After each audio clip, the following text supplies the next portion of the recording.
Hello, আসসালামু আলাইকুম। আশা করি সবাই ভালো আছেন। আর যে মাল্টিমিডিয়ার পক্ষ থেকে আপনাদের আবারও স্বাগত।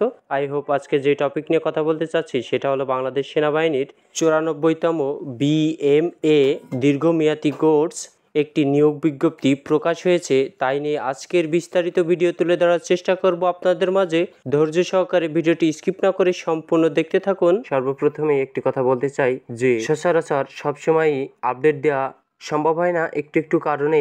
এজন্য আমি একটি গ্রুপ খুলেছি। এই যে আমার স্ক্রিনে দেখতে পাচ্ছেন যে যে মাল্টিমিডিয়া একটি গ্রুপ, ফেসবুক গ্রুপ। এই গ্রুপে আপনারা সমস্ত সেনাবাহিনীর মাঠ কখন শুরু হচ্ছে, কোন জেলার মাঠ শেষ হচ্ছে, এখানে সম্পূর্ণ বিস্তারিত আপডেট দেওয়া হবে, অন্য অন্য বিষয়ে আপডেট দেওয়া হবে। আপনারাও যদি ইচ্ছা করেন আপনারা পোস্ট দিয়ে আপনারা অন্যান্য বন্ধুবান্ধবের দেখিয়ে দিতে পারবেন যে কোন জেলার মাঠ শুরু হয়েছে, আপনাদের জেলার মাঠ শুরু হয়েছে কিনা আপনিও পোস্ট দিয়ে সেটি অন্যদের জানিয়ে দেওয়ার সুযোগ করে দিতে পারবেন। আপনি যদি ইচ্ছুক হয়ে থাকেন তাহলে আমার গ্রুপে জয়েন হতে পারেন। এবার আসা যাক মূল টপিকে।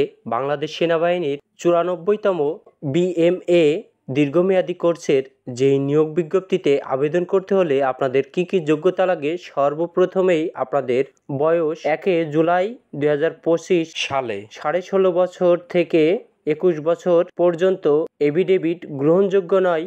জন্ম তারিখটা সাধারণ প্রার্থীদের ক্লিয়ার করে দিই। যাদের জন্ম 1/1/2004 সাল থেকে 1/7/2008 সাল পর্যন্ত তারা এই নিয়োগ বিজ্ঞপ্তিতে আবেদন করতে পারবে। সশস্ত্র বাহিনীতে কর্মরত প্রার্থীর জন্য 18 থেকে 23 বছর পর্যন্ত। এবার আমরা দেখব শারীরিক যোগ্যতা যাচাই। শারীরিক যোগ্যতা যাচাই ন্যূনতম উচ্চতা পুরুষ প্রার্থীর 5 ফুট 4 ইঞ্চি এবং মহিলা প্রার্থীর 5 ফুট 1 ইঞ্চি। ওজন পুরুষের 54 কেজি এবং মহিলা প্রার্থীর 46 কেজি। বুকের মাপ 30/32, মহিলা প্রার্থীর 28/30 ইঞ্চি। উচ্চতা ও ওজন অনুসারে সশস্ত্র বাহিনীর জন্য নির্ধারিত স্কেলের অতিরিক্ত ওজন হলে অযোগ্য বিবেচিত হবে। শিক্ষাগত যোগ্যতা ন্যূনতম মাধ্যমিক, উচ্চ মাধ্যমিক সমমানী পরীক্ষায় যে কোনো একটিতে জিপিএ 5, অন্যটিতে ন্যূনতম জিপিএ 4.50 পেয়ে উত্তীর্ণ।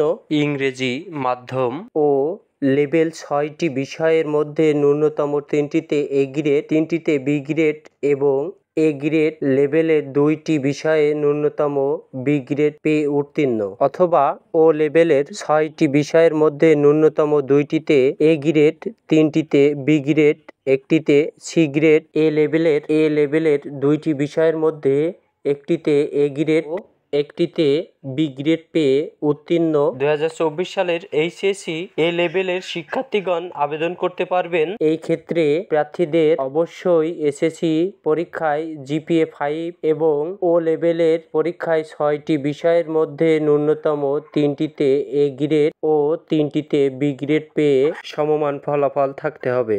বৈবাহিক অবস্থা অবিবাহিত থাকতে হবে। জাতীয়তা অবশ্যই বাংলাদেশি নাগরিক হতে হবে। অযোগ্যতা সেনা, নৌ বিমান বাহিনী অথবা যে কোনো সরকারি চাকরি হতে বরখাস্ত, অবসারিত, সিএসআই পদত্যাগ গ্রহণ। আপনার যদি ফৌজদারি মামলা হয়ে থাকে তাহলে আপনি এই আবেদনপত্রে আবেদন করতে পারবেন না। সেনা, নৌ ও বিমান বাহিনীর আপিল মেডিকেল বোর্ড কর্তৃক অযোগ্য বিবেচিত হলে আপনি এই নিয়োগপত্রে আবেদন করতে পারবেন না।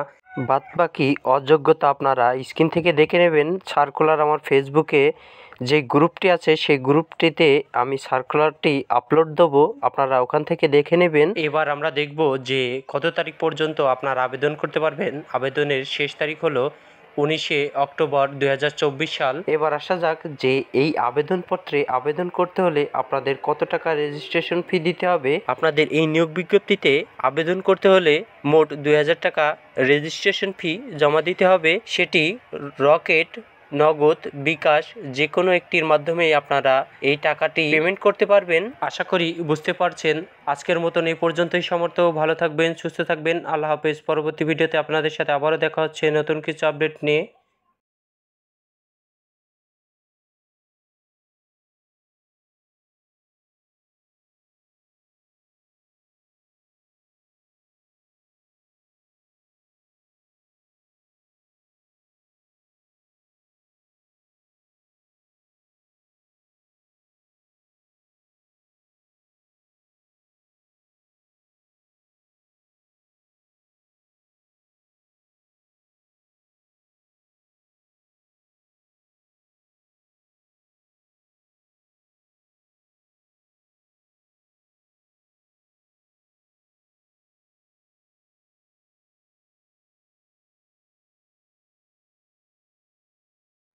বাদবাকি আপনি দেখে নেবেন, ভিডিওটি অনেক লং হয়ে যাচ্ছে।